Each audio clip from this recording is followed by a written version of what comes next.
Hi, everybody. Really good to see you all today again. And today's family devotion is called Nonsense. If you're like me, well, then there have been lots of times in life whenever you've believed something to be true, when actually it turns out to be false. Or other times whenever you thought someone was telling you a lie, and it turned out that they were actually telling you the truth.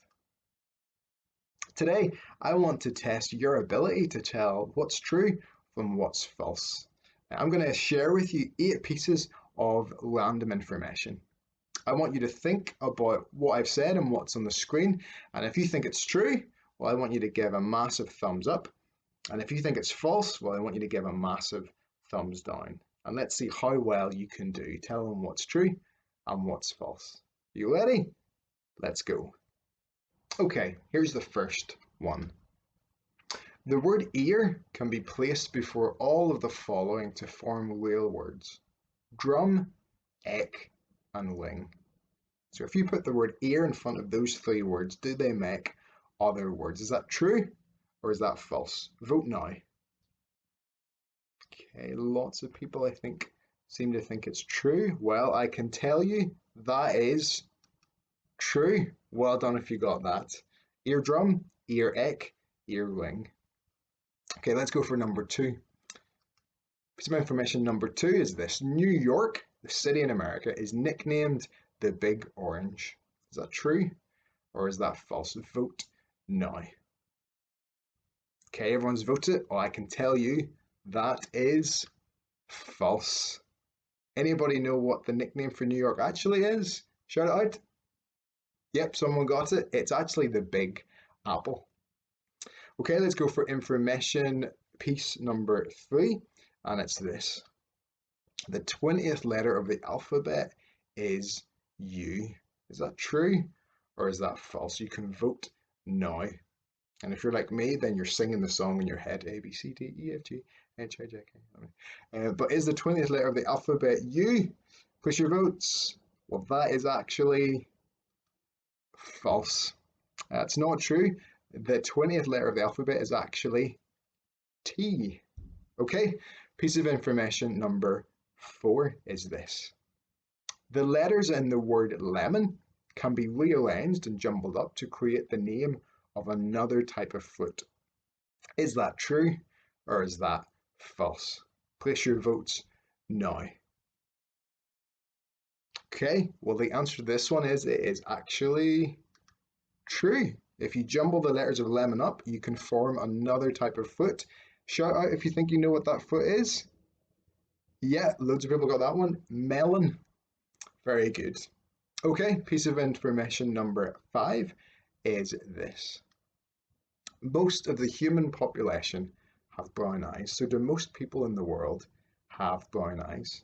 Is that true or is that false? Place your votes now. True or false? I can tell you that that is true. Most people in the world have brown eyes, and that includes me. Okay, piece of information number 6, only a few to go. Here's what it is. Paddington Bear keeps a marmalade sandwich under his hat in case of an emergency. Is that true or is that false? I bet there's some Paddington fans watching today. Place your votes. And let me tell you that that is true. And I think that's a really good idea. I might start doing that under my cap when I go out as well. Okay, 2 left. Piece of information number 7 is this.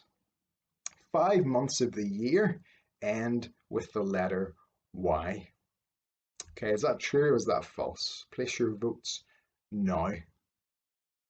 Okay, everybody's voted again. Well, I can tell you that that is false.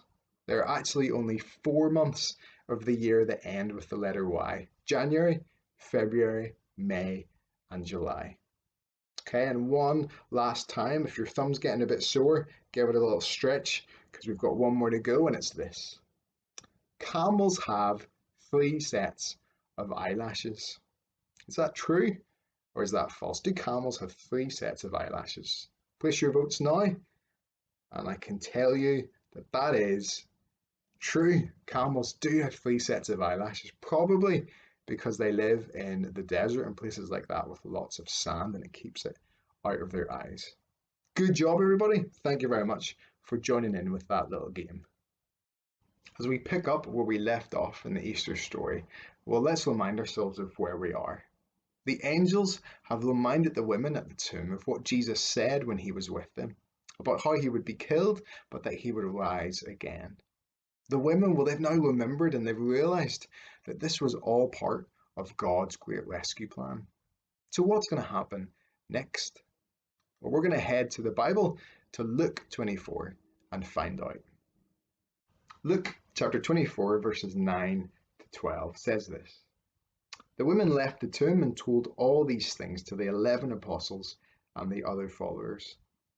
These women were Mary Magdalene, Joanna, Mary, the mother of James, and some other women. The women told the apostles everything that had happened at the tomb, but they did not believe the women. It sounded like nonsense. But Peter got up and he ran to the tomb. He looked in, but he saw only the cloth that Jesus' body had been wrapped in. Peter went away to be alone, wondering about what had happened. I imagine that the women were really excited and that they couldn't wait to tell the disciples what had happened. If you were one of the disciples listening to what they were telling you, I wonder how you would have felt. Would you have been full of joy? Or like most of Jesus' disciples, well, would you have thought that they were talking nonsense as well? Women weren't thought to be all that important back in Jesus' day. So it was normal that people wouldn't believe their testimony or believe it to be trustworthy. But I think there's more to it here with the disciples. See, I don't think the disciples really believe that Jesus could have risen from the dead. Even though he told them that it was all going to happen, I don't think they really trusted that he was, in fact, the Son of God.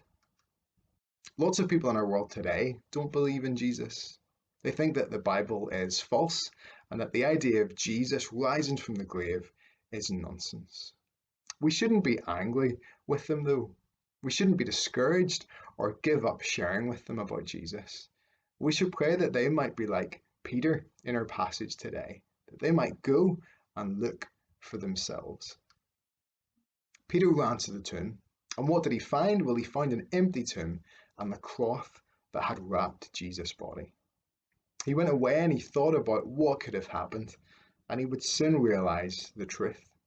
That Jesus really had done all that he said he would do, that he really was the Son of God. It wasn't nonsense what these women were telling them at all, it was the truth. And that truth will change our lives when we believe it.